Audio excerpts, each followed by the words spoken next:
Well, okay, let's get women into the mix. Tomorrow is the International Women's Day. So, will we be able to get women to provide solutions to Nigeria's unemployment? With a population of over 200 million people, Nigeria's unemployment official rate at 33% remains a concern for the public and private sector, especially with respect to government plans to lift 100 million Nigerians out of poverty over a 10-year period. Joining me to discuss this further is Nancy Taiye Aragbaye, the Global Strategy Consultant and National Head, USA Chapter for Africa Young Entrepreneurs. Tomorrow is our day because every man has got a mother. So, whereas it's a Women's Day, we're joining you folks to say a happy International Day. But this big problem of unemployment, should we turn to you women to help us resolve it? We've tried them. It doesn't look like we're getting it. We're pushing it to you. There you are. Help us out. Well, thank you. Thank you for honoring us. I greatly appreciate it. And I think the issue with women, it's not a matter if we can. We are doing it. We're doing it in large and in small. Just most recently, there's an organization called Stories from Home. And I've been working with them for about approximately a year. And when we started, she had a vision. And her vision was to expand her business. And I pushed her to think beyond her borders, think globally. And I can say today, in 1 year, she has hired 3 additional people on her team. That's fascinating. And when we look at the female entrepreneurs across Nigeria, we have one of the largest female body of entrepreneurs, yet our economy is not really reflective of that. So if we can imagine what is possible, 23 female entrepreneurs employing 3 additional people within the community, how many jobs is that? So when I look at the situation, it's not really a matter of if, it's yes, we are doing it. Yes, we can if we have the proper support. If we look at studies, if we follow the patterns of the West, for instance, a recent report came out in the United States where we have female entrepreneurs collectively are creating jobs 40% more than corporate organizations. We're talking McDonald's, we're talking IBM, we're talking Walmart.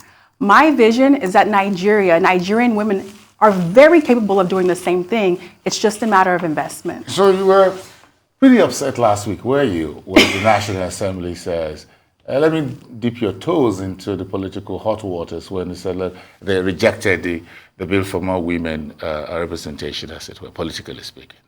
Yeah, what I would say is we have to follow patterns, trends, and research.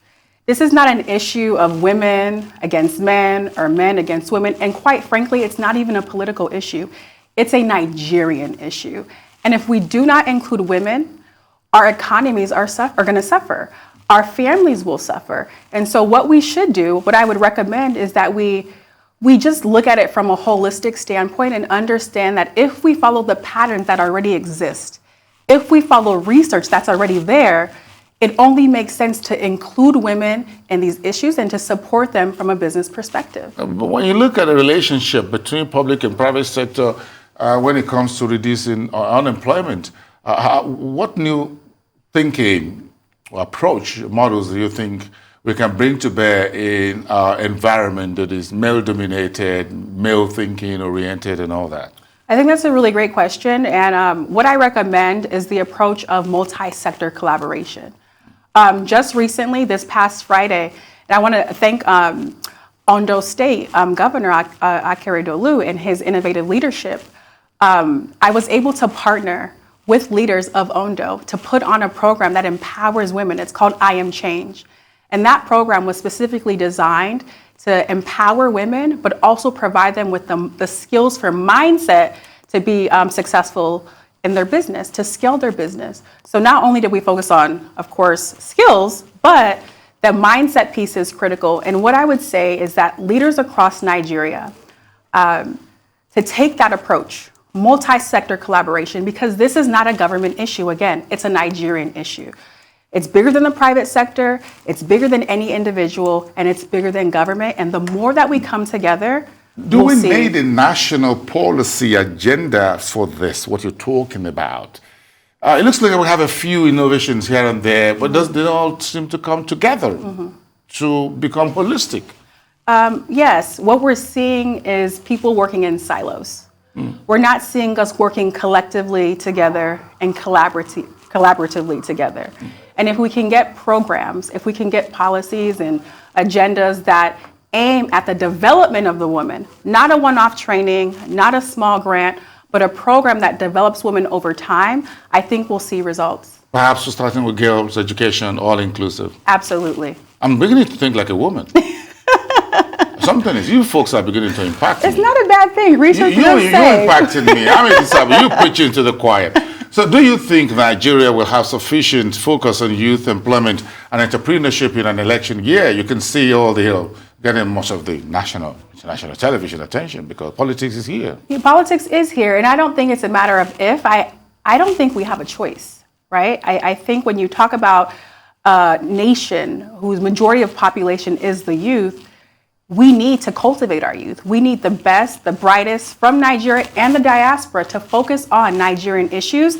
It's the only way that we're going to be able to be the position that we're supposed to be, the most influential African country in the nation. It's time that our economy reflects it. Yeah, they say women is the new investment asset in town. I should be investing. Absolutely. Women, invest in women, you win. You win. Great, I love that. I love that. Thank you so much for, you were recently appointed as the head of the USA chapter for the Africa Youth Entrepreneurs Network. What's in store under your umbrella for African youth, especially girls, women?